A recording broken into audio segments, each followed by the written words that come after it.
ladies and gentlemen, we left the city and on the west side of the central station. We're now returning back on the east side of the central station.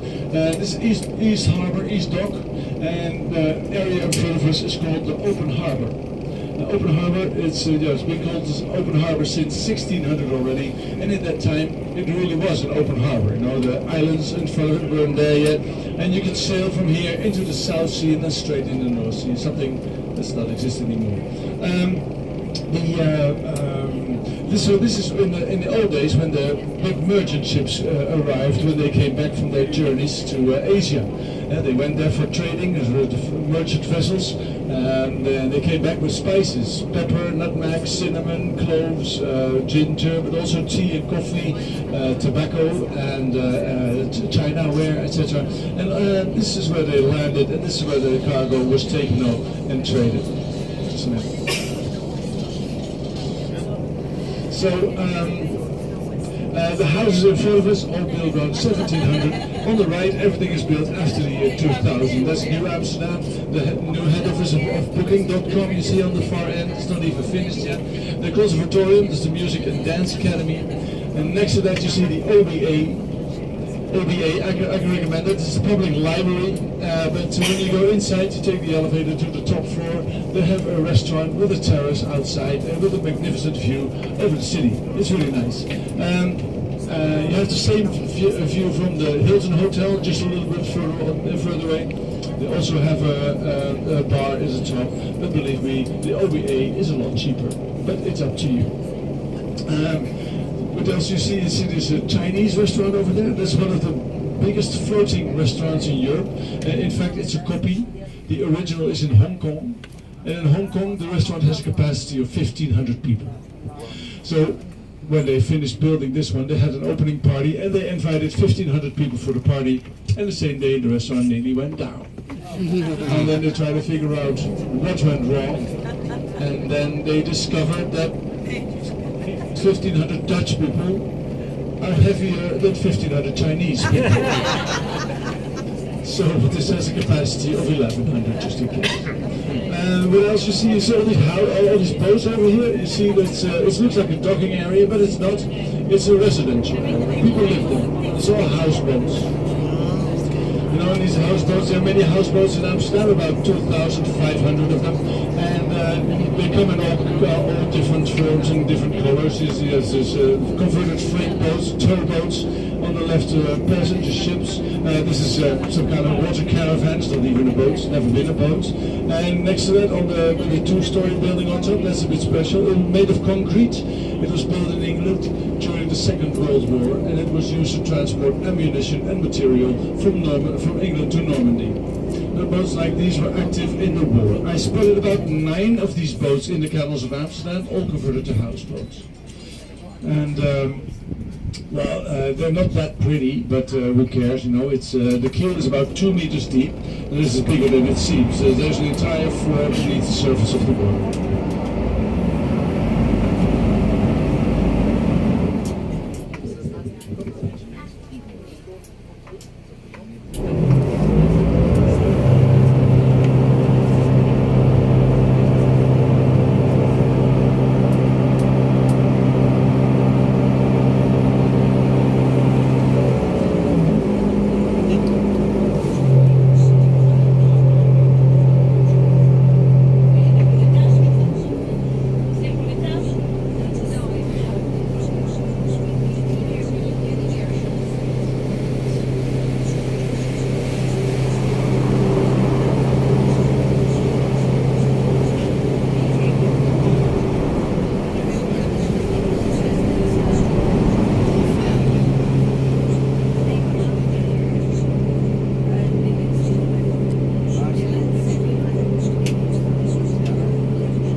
So ladies and gentlemen, here in front of us, another one of these ammunition posts with a white building on top, on the right here.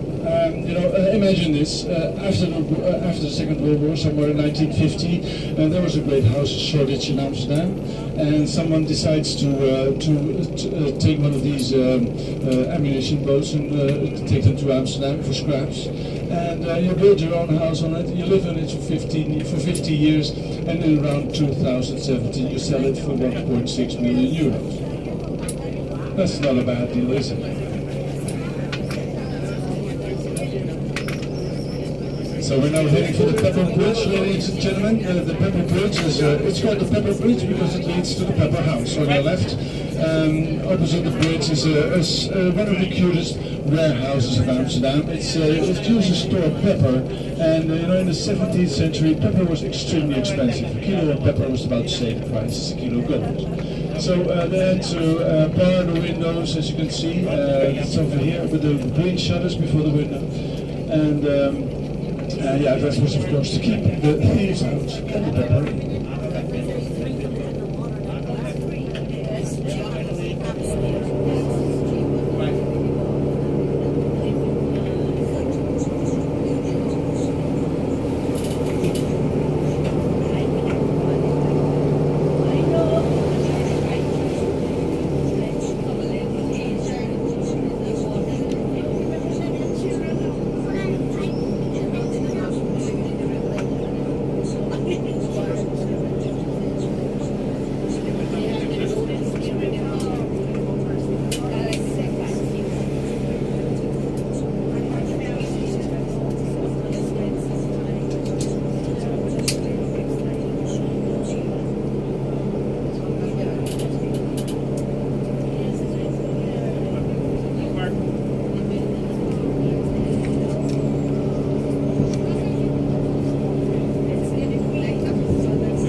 Ladies and gentlemen, here on your left is Waterloopplein. It's Waterloo Square. Waterloo Square is Amsterdam's daily flea market, except on Sundays because honest people don't work on Sundays. And you can all buy all kinds of stuff like antiques, from small things, from silver teaspoons to brass door knockers, but also clothing, second-hand clothing, leather jackets and that kind of stuff. Bicycles, of course. There are many bicycles in Amsterdam. A lot of them get stolen each year, and every Amsterdammer knows that when your bike is gone, this is where you can buy it back. And mostly it has a new lock and a new spray paint. That's what we call recycling.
ladies and gentlemen, we are on the Amstel River. You know, the Amstel River, this is where everything started, right? This is where the first inhabitants, the first fishermen and farmers built their houses on the dike parts of the city, of the river, start building a dam, and the rest is history. The Amstel gave its name to the city, of course, and also the Amstel is Amsterdam's only natural waterway.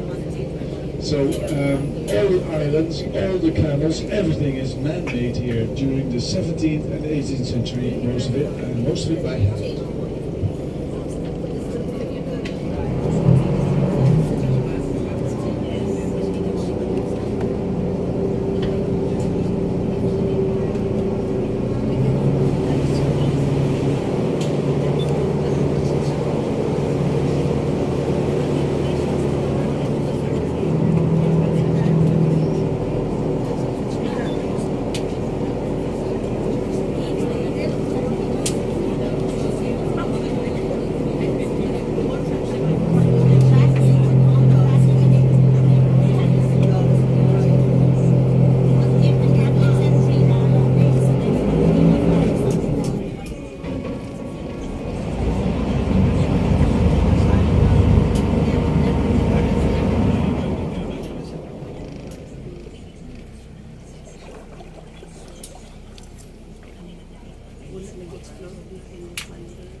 Swimming, when do we have time for swimming?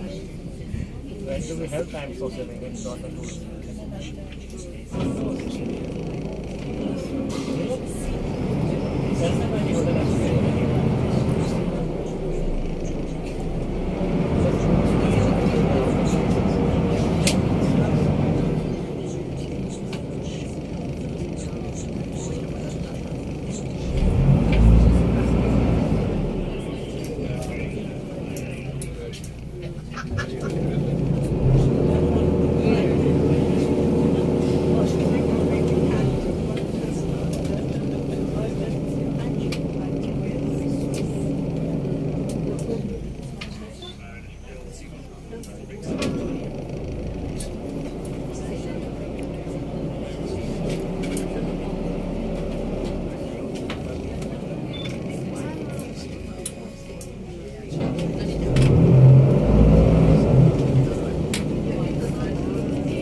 also people ask me about the water here in the canals of Amsterdam. You know, a lot of questions like, is it salt water? Is it fresh water? You know, how deep is it? Can you swim in it? Is it wet? Etc. About salt water, no, there's no salt water in the canals here. Salt water would mean we have an open connection to the sea. And you know, Amsterdam is below sea level for a bigger part, so yeah, letting salt water in would be a bad idea. So we keep the salt water out. But there's quite a large freshwater lake near Amsterdam. It's called IJsselmeer, and we can use that water to flush all the water from the canals within 24 hours if necessary. So that has two purposes. We can manage the water level, and we can also keep the canals clean. And the canals are quite clean. In fact, you can easily swim in them. Many people do. You see many people swimming near the Hermitage in Amstel, but also, well, you see people swimming everywhere here in the summer, on a hot summer day. There's even a swimming race organized every year in the canals of Amsterdam. It's an 8-kilometer race. Thousands of people take part in that. Most of them survive. It says something, right? About how deep the canals are, well, it doesn't really matter which tour boat captain you ask. You always get the same answer. The canals are 3 meters deep. There's 1 meter of mud, 1 meter of bicycles, and 1 meter of water.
This is the Golden Pen, you know, the most expensive part of Amsterdam. The houses here, well, lovely houses, they're more urban palaces, are much too big and expensive for normal people, so you can't live here.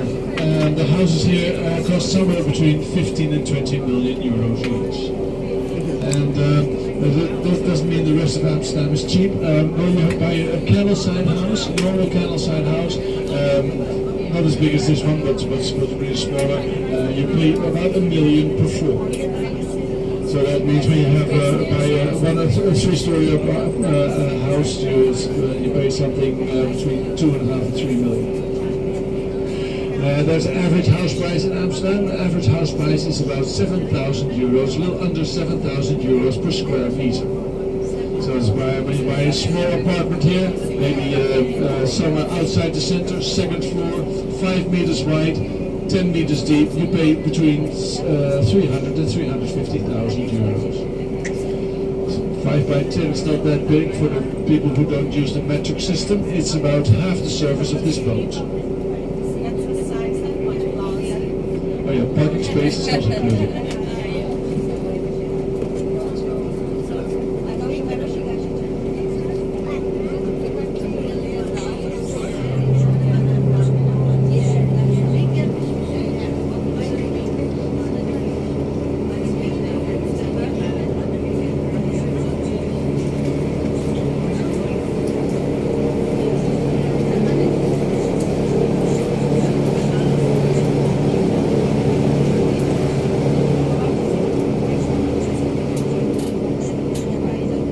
Init.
Ladies and gentlemen, the tour guide told you about the bridges here in Amsterdam, and Amsterdam was called the Venice of the North because Venice has many bridges and Amsterdam has a few too. Well, I don't know about that. They told you Amsterdam has 250 bridges, but they didn't tell you that they only counted the bridges in the old part of town. But modern Amsterdam is much bigger than that, and when you take the entire surface of Amsterdam today, you count the bridges, you'll find there are more than 1,200 main bridges in Amsterdam. And the main bridges are the bridges where cars pass over. If you also count the bridges in parks, pedestrian bridges, bicycle bridges, railway bridges, then there are more than about more than 1,900 bridges in Amsterdam. So that's something else, right? Let's not forget about this 250, that's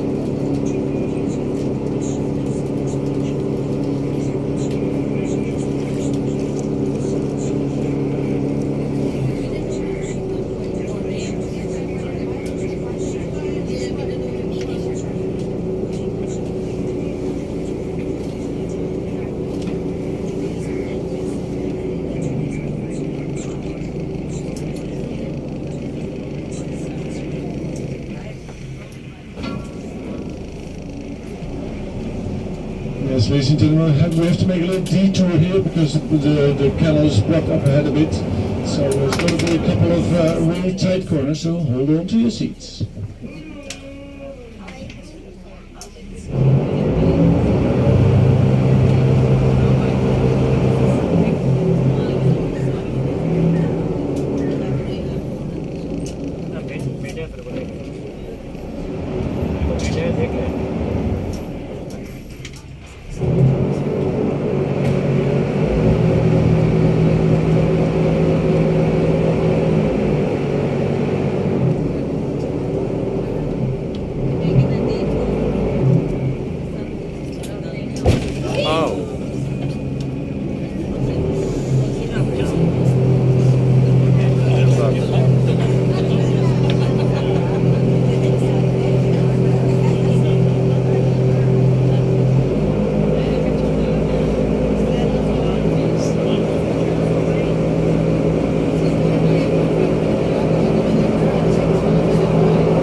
Jenny, can you live in a house today?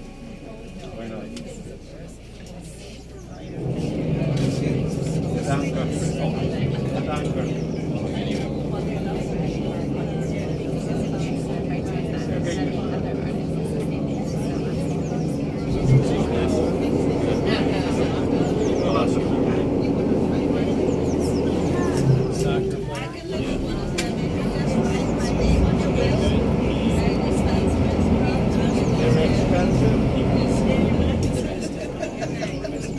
She can't live because it's shaky. Yeah. She can have wheat before sleeping.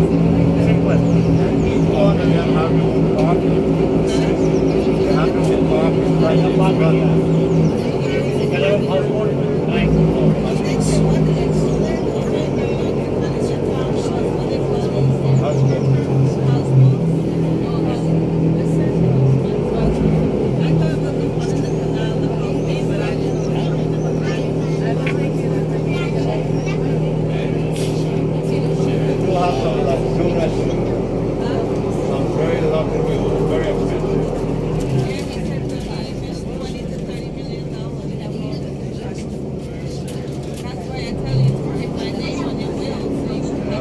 I don't have any.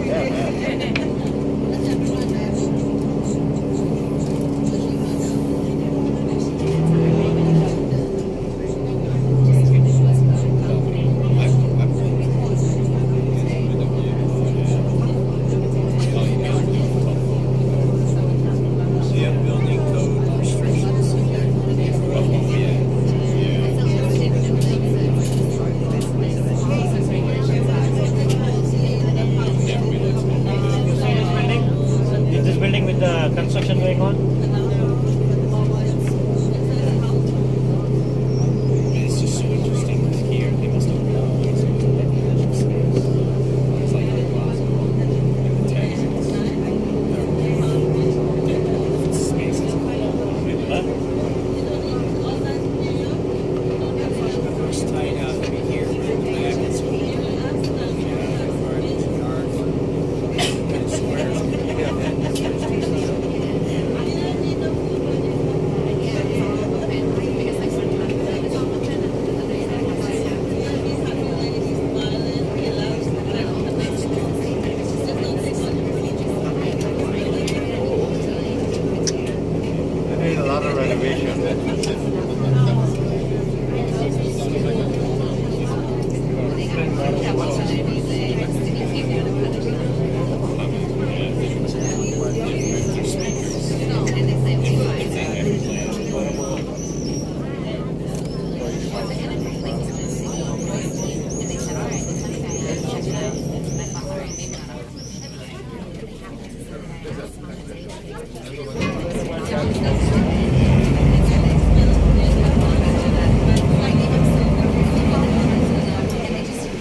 guy's a good pilot.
So, ladies and gentlemen, we're almost there.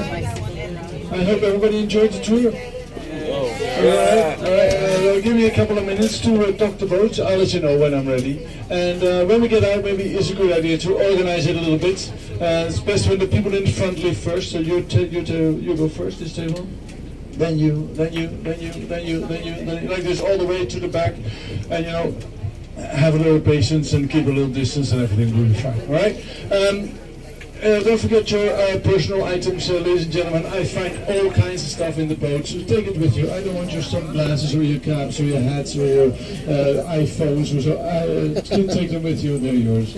And don't forget your earphones. You